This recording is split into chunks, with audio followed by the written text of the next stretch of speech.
we're very proud of. Okay, Baker, I hear you. A little TLC reference in there, as long as you're not creeping. Stephen A., I'm going to start with you here. Are you more confident in the Browns after their Sunday night football win? Yes, I am. But it's not really about this Sunday night football win. Listen, I'm impressed with what the hell I'm seeing from Baker Mayfield. How many times have I joked about him having more commercials with Progressive than wins? Obviously, we had to address weeks ago his wife coming to his defense and what have you. Baker Mayfield is balling. We have to give credit where credit is due. 25 touchdowns, just 8 interceptions on the league. He threw 21 interceptions last year. It's at 8 now. He's completing about 64% of his passes. That's better than he's done in his career. He's not beating these guys. And he's not beating himself, rather. And then how many games? 1, 2, 3, 4, 5, 6, 7. His last 7 games, the last 7 weeks, Baker Mayfield has thrown 1 interception. Just 1. I got to give credit where credit is due. I'm looking at Cleveland. Nick Chubb and Kareem Hunt, top 3 rushing attack in the National Football League. I'm looking at their defense, got some holes in it, but they try to address some things. And I'm looking at him not beating himself and not forcing the Browns to beat themselves. I'm looking at his footwork. I'm looking at him reading through his progressions. I'm looking at him looking off defenders and what have you. I'm just watching him right now. Kevin Stefanski is a Coach of the Year candidate because of the phenomenal job that he has done. What a significant upgrade from Freddie Kitchens. But I can't leave Baker Mayfield out of the equation either. The coaching that Stefanski is doing. You know, the GM, Andrew Berry, a brother, an African-American, doing his thing. Pay attention, NFL. Yes, black folks can be executives too. Thank you very much. Okay, so you got Andrew Berry doing that. You got Stefanski doing what he's doing. You got Baker Mayfield balling the way that he's balling. And the Browns elevating their level of confidence. I got to give credit where credit is due, man. I'm impressed with what I'm seeing from them. I'm more confident in them now than I was weeks ago. I can promise you that. Maybe than I was a couple months ago, but not than I was last week. I'm the same amount of confidence. You know, I think they can win a playoff game, and that's about it. I need to see them do it against the Ravens or the Steelers, the 2 big brothers in the division, and they haven't beaten them yet this year. They'll have a chance against the Steelers last week of the season. Let me say this about Baker. Stephen A., do you remember when we were told at one point that that Baker had said something about you, and we were all prepared to come out and you had something to say about it, and then we saw the video and listened to the audio, and in fact what Baker said was, after you were critical of him, in fact what he said was, that's those guys' jobs. That's all I can control, and he said every single thing right.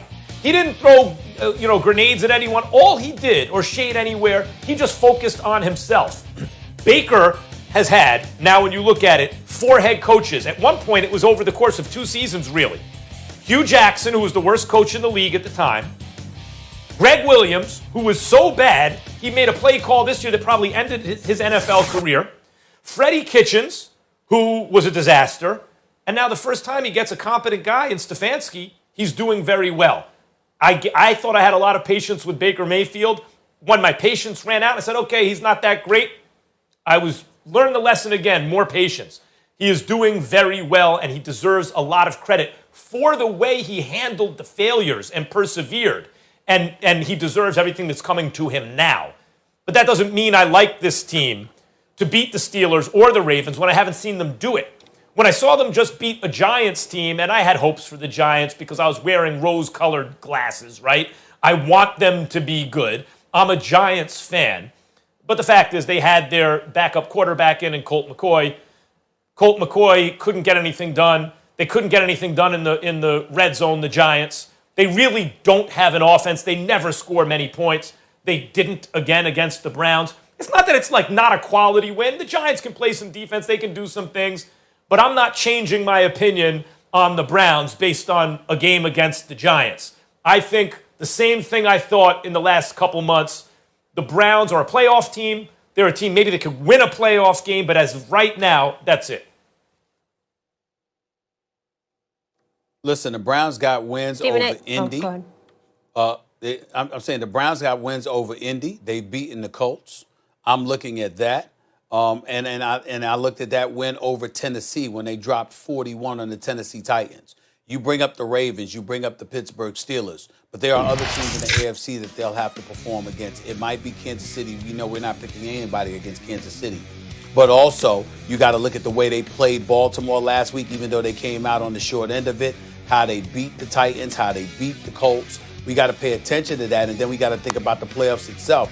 Obviously, they didn't play Buffalo, but the point is that when you look at it, Buffalo, Tennessee, and Indy may be there. And if they're there, can the Browns beat one of them? Yeah.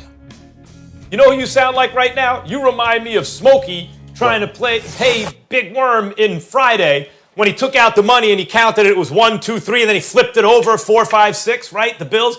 You tried to make the Indianapolis Colts sound like two different teams in the AFC. You gave them credit. They beat Indy. They beat the Colts. The Browns are okay. They can beat the Colts. They can beat a team like that. But they don't have that many wins against that caliber team. They have wins against teams like the Giants. Didn't I mention the Titans? What's that? Can I ask I didn't mention the Titans? Yeah. I didn't mention the Titans? You did. Oh. You did. I'm saying, Okay. to me, the teams they got to beat. Right. Beat your rivalry teams first. Beat the guys in your own division one time this year. Right. They'll have a chance against the Steelers. All right, I wanted to ask you guys, what do you think is going to happen with OBJ? But I am told we have to keep it moving, so we'll save that for another day because it's going to be interesting to see when he comes back because they've been winning now without him, what they decide to do there. All right, first take coming back at 11:30 Eastern. We're going to be commercial-free for an entire 30 minutes. Stephen A. is going to go one-on-one